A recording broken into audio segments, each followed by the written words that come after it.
Hola, ahora vamos a tratar de determinar vectores. ¿Qué significa esto? Ya hemos visto cómo los vectores pueden ser representados según su módulo y según su componente.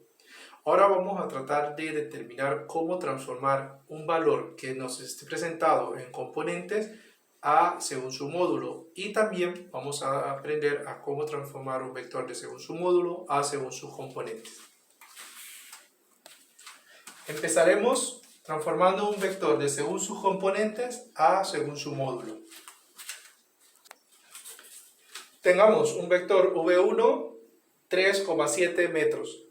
3 metros para la coordenada x, 7 metros para la coordenada y. Ahora lo queremos transformar a según su módulo. Buscaremos primero su magnitud.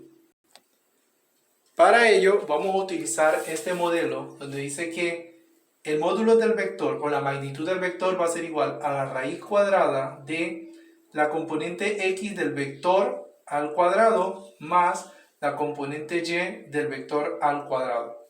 Bien, a esto se va a aplicar para cualquier vector, no solamente para este ejemplo, sino para cualquier vector que queramos cambiar de componente a módulo. La magnitud la vamos a encontrar bajo esta premisa que está acá. Entonces ahora con el ejemplo vamos a sustituir esos valores aquí.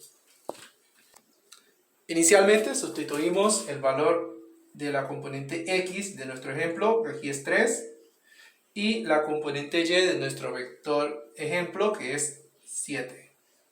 Bien. Ahora elevamos al cuadrado el 3, nos dio 9, 7 al cuadrado nos dio 49. Ahora este resultado de los cuadrados lo sumamos, resultando 58. Ahora a este 58 le sacamos la raíz cuadrada, dándonos 7,6 metros. Este valor que acabamos de encontrar aquí es la magnitud del vector 1. Pero bueno, aún solamente tenemos la magnitud, ahora nos falta encontrar la dirección y el sentido.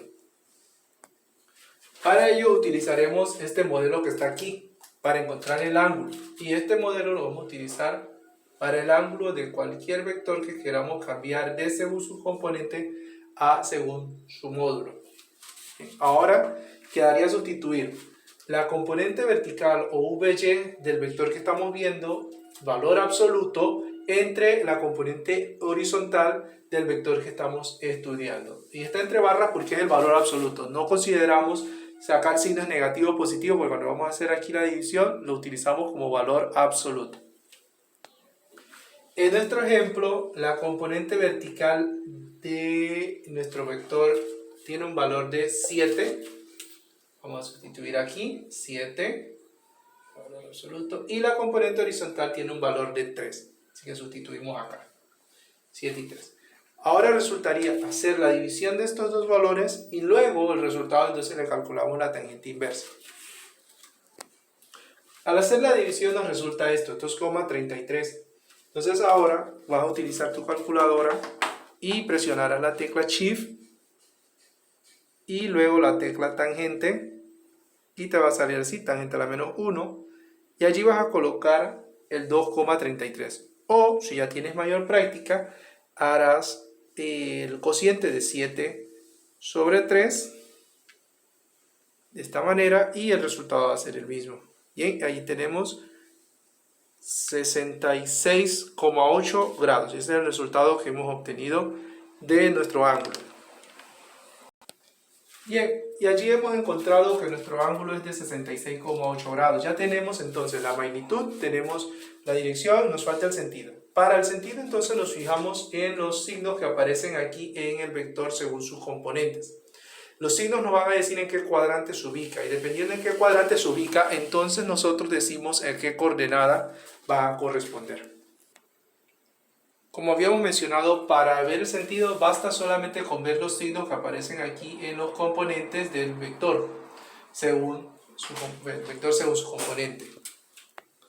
En este momento es importante que hagamos referencia al plano cartesiano y a las características de cada uno de los cuadrantes de ese plano cartesiano. Por componente, recordando, el cuadrante número 1 ambas son positivos, tanto la x como la y del vector. El cuadrante 2, tanto la x negativa y la y positiva. En el cuadrante 3, X y Y son negativas. Y en el cuadrante 4, la componente X es positiva y la componente Y es negativa. A eso lo tenemos que tener también muy relacionado con la coordenada geográfica, al mencionar que Y positivo norte, Y negativo sur, X positivo este, X negativo oeste. Entonces, recuerda, cada cuadrante, a pesar también de tener características por componente, también tendrá características por coordenadas. Cuadrante número 1, norte del este. Cuadrante número 2, norte del oeste. Cuadrante número 3, sur del oeste. Cuadrante número 4, sur del este. Entonces, según este vector que tenemos aquí, que tiene componente X positiva y componente Y positiva, quiere decir que está en el cuadrante número 1, componentes ambas positivas, lo que significará que cuando lo pasemos a coordenada geográfica va a ser al norte del este, el ángulo que calculamos. Bien, entonces la dirección fue calculada por medio de la tangente inversa y ahora el sentido lo vemos aquí directamente en el plano cartesiano. Si no lo recuerdas mentalmente, puedes hacer cada vez algo como esto.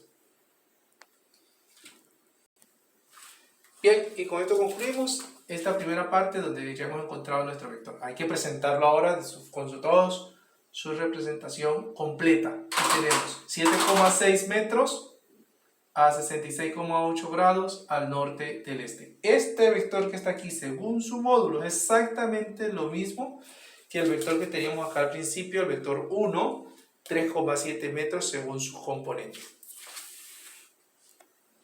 Tengamos un segundo ejemplo, un vector según sus componentes, un vector V2, 5,-3 kilómetros. La componente X es 5, la componente Y es -3.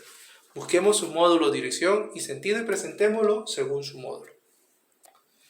Encontrando el módulo tenemos que es 5,83 kilómetros. Ahora procedemos a buscar la dirección. Para la dirección entonces utilizamos nuestro ángulo, tangente inversa de la componente Y entre la componente X, la componente Y es -3, la componente X es 5. Realizamos el cociente, resulta esto. Recuerda que acá el signo se coloca porque bueno, ese es el sentido de la componente, pero aquí utilizamos solamente valor absoluto, así que cuando hacemos el cociente utilizamos solamente los lados o los valores positivos, y resultando en un ángulo de 30 grados, 30,96 grados. Como estamos utilizando solo un decimal luego de la coma para representarlo el ángulo, entonces lo redondeamos y esto nos va a quedar como 31,0 grados. Ya hemos encontrado la magnitud y hemos encontrado la dirección. Ahora vamos con el sentido. Si aún no dominamos esto, entonces hacemos rapidito nuestro plano cartesiano y señalamos, bueno, la componente X en este ejemplo es positiva,